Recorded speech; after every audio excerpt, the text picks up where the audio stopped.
Inak nechápem, že akože dobre, dlho som nebola aktívna, hej, že som pravidelne nestreamovala už strašne dlho, že už aj cez pol roka to bude, čo som prestala streamovať možno už aj strašne dlho, ale YouTubeku ma strašne začal tlačiť, ako keby som mala nejaký shadow ban, že je to strašné, kámo. Ako, asi to, ja neviem, čo mám robiť, že či mám robiť proste YouTube alebo iba Kik. Alebo že čo mám robiť aj YouTube aj Kik, alebo neviem. Fakt neviem, povedzte aj vy, že čo by ste chceli viac. Takže obidvoje, hej. Akože ja by som rada, ale ja neviem, či má ten YouTube zmysel. Ten YouTube je tak extrémne ťažký, ľudia, to musíte byť proste pravidelný. Musíte niekde dať aj trošku HD content, aby sa proste niekto na to kúkal, ale ja nemám rada také ADHD sračky, akože niekedy sa to hodí, hej.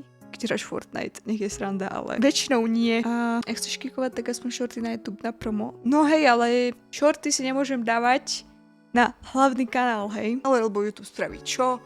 Spraví to, že môj kanál zarodí do shorts kanálov. To bude znamenať, že shorty budú mať desiatky tisíc hľadnutí a moje YouTubeové videá potom, že 10, keď vydám nejaké video, vieš. Takže to je úplne, že nechcem nadávať, ale na holý kokot. Takže asi tak. Musím prevesťovať celý setup. Ale konečne mám poriadny mikrofón, poriadne rameno. Nemôžem vám ho ukázať, lebo nastavené na statíve.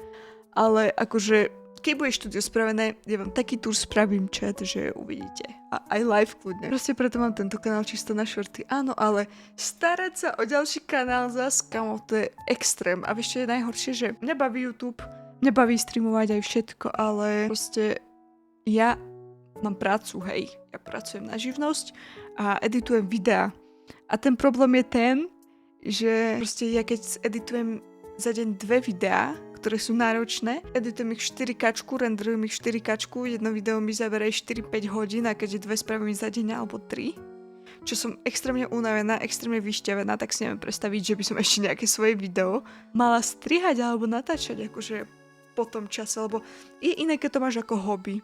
Hej, že proste YouTube máš ako hobby. Ja ho mám tiež ako hobby, ale k tomu ešte aj akože striham videa, aby som sa mohla nejako uživiť, hej, popri škole. 4 milión zliadnutia video, hovno. Počuj, ja som spravila shorts kanál za mesiac a za pol mesiaca 6 000 odberov tam mám, no. Ale nie je to akože môj, mám tam skrytú identitu, že by niekto nevedel, že som to ja, ale je to extrém, tie shorty, akože 6 000 odberov dať za polku mesiaca, alebo za mesiac, alebo za koľko to bolo. A doteraz ma proste furt, ja som tam prestala natáčať tie shorty a ono furt to ide. A najlepší short tam má nejakých 400 000 zhliadnutí už teraz, čo je, kamo, ja to nechápem. Cením ťa v tom, ja som teraz začal v DaVinci Resolve editovať. 2 dní som robil prvú minútu videa. Tu ťa zastavím, pretože mám skúsenosti s DaVinci, mám skúsenosti s Premiérom, mám skúsenosti s Vegasom, proste všetky programy ja som prestredala aj všetko a normálne si kúp CapCut. Proste on je aj zadarmo, ale sú tam pro funkcie, tak si ho požičaj. Požičaj si ho. Akože ten CapCut, tam sa naučíš základné veci, dajú sa tam spraviť také efekty, jak v DaVinci, dajú sa tam spraviť také efekty, ako v Premiére. Na YouTubečku je strašne veľa tutoriálov, je to ľahké na chápanie, takže byť tebou, zašte v CapCute. Akože není to vôbec zlý program, veľa ľudí nám nadáva. Ja niektoré videá, dokonca aj na zakázky, striham v CapCute. Ja som video na zakázku, za ktorú som dostala 200 € strihala v CapCute. A bolo to úplne pecka video, úplne banger, najlepšie na klientovom kanáli. Takže akože v CapCute sa dá všetko, je jednoduchý, je rýchly a naučíš sa čo najviac. DaVinci Roasted. Nie, len DaVinci už také, že 2 roky aspoň aktívne edituješ, potom by som prešla na DaVinci. Alebo niečo také, ale pokračuj v tom CapCute určite. Je to najlepší spôsob, ako sa naučiť veci. Na YouTubečku je všetko o CapCute, dá sa tam maskovať perfektne. AI-ko ti tam veľa pomôže, ale ja už striham teraz v DaVinci.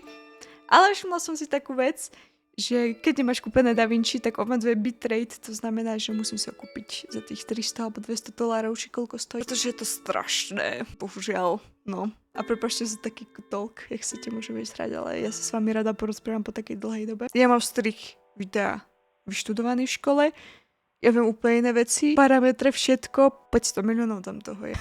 Počúvaj ma, a nechceš mi ho akože poslať, akože požičať? Lebo naposledy, keď som niečo takéto skúšala, tak mi to, kamo ten Nightbot, to fakt tu ešte tú IPčku, si to ešte zapamätal po pol roku, čo som tu nebola. No, vyhodilo mi blue screen a to už nechcem.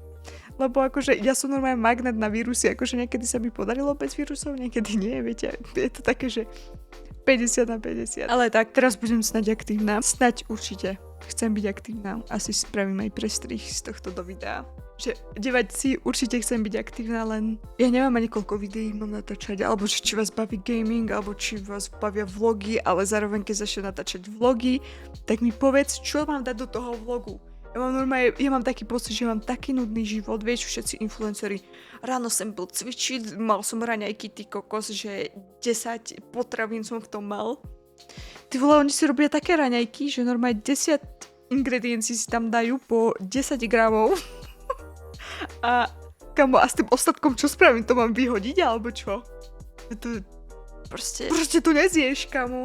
Normálne ja som si dala spraviť jedálniček teraz, lebo sa necítim dobre, chcem schudnúť, lebo kamo, strašne som pribrala, odkedy som začala doma pracovať, že editujem videa, ja som vtedy robila v Tesku v sklade.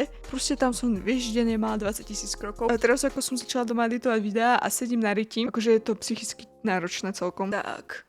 Ja žijem iba na energetiakoch, no na energetiakoch nie, to vypijem raz za mesiac na káve a spím niekedy iba 2 hodiny a tak a teraz všetko, keď sa to dalo dokopy, kamo, tak som pribrala asi 5 alebo 7 kg. Takže sa necítim dobre, takže dala som si spraviť jedálniček, tam som skončila pri tom. No a typka mi poslala, že 4 jedla denne mám jesť, kamo, ale normálne každé jedlo úplne iné. Ona mi dá, že na ráne, ja vám to prečítam vám, hej? Prvú variantu dňa, čo mám, dobre? Proste to, koľko musím mať doma potravín, akože dobre. Ja neviem, kde to mám skladovať, lebo však to sa za chvíľu pokazí. Proste, že raňajky. Dáme variantu 1, čo mi poslala hneď ako prvé. Raňajky. Ovsená kaša s ovocím a proteínom a rašidové maslo. To je OK.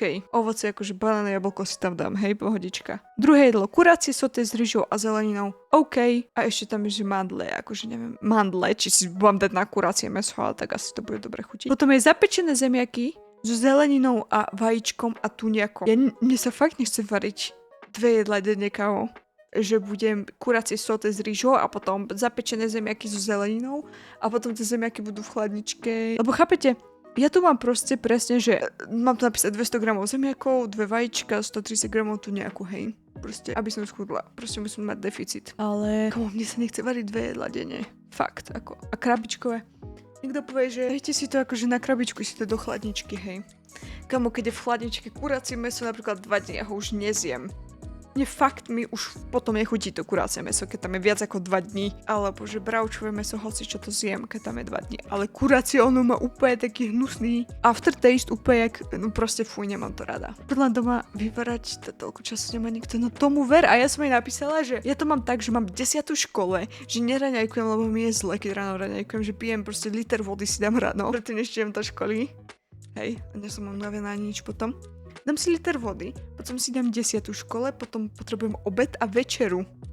Ale čajka mi to normálne rozvrhla tak, že to vôbec nedáva zmysel. A ja som nasratá, pretože ja som jej písala, ona sa mi už neozýva a ja som za ten jedálniček zaplatila asi 60 €. Ako, jak mi neodpíše, ja ju tak expoznem tú čajku. Ja si to dám ešte skontrolovať u môjho trénera, že či mi dobre tie makroživiny dala. Ale uvidíme. Bielkovín mám zjesť za deň 125 gramov, sacharidov 175 gramov a tuku 60 gramov.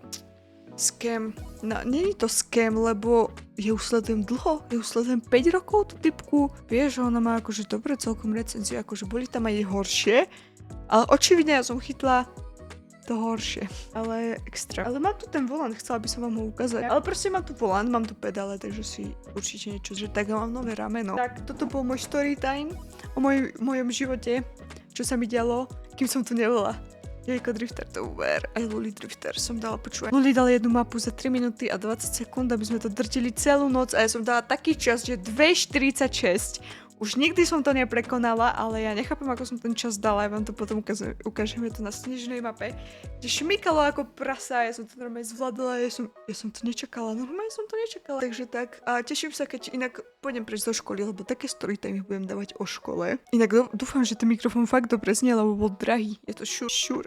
Aj zvukov som musela kupovať, ale mám investíciu na dlhú dobu. Akože už sa extrémne teším, že 8. mája mi končí škola. Potom prídem iba za týždeň alebo za 2 do školy odmaturovať. Je mi jedno, či dostanem 4. Kamo, je mi to jedno, na čo zmaturujem, či dostanem 3, 4, je mi to úplne jedno, nepotrebujem tie jednotky, lebo na výšku. Tak či tak ma zobrali a na výšku uvidím, či sa mi podarí, či tam zostanem, či nie. Môj hlavný job bude strihať videá, ako to robím doteraz. Do roboty, kamo, sa neoplatí ísť ani, čo mám ísť robiť do Obisu, do Žiliny. A grafika ma tiež moc nebaví, čo je môj odbor, čo študujem, čo je celkom vtipné, tak striham videá, no. Ale niekedy sú náročné, extrémne náročné sú niekedy.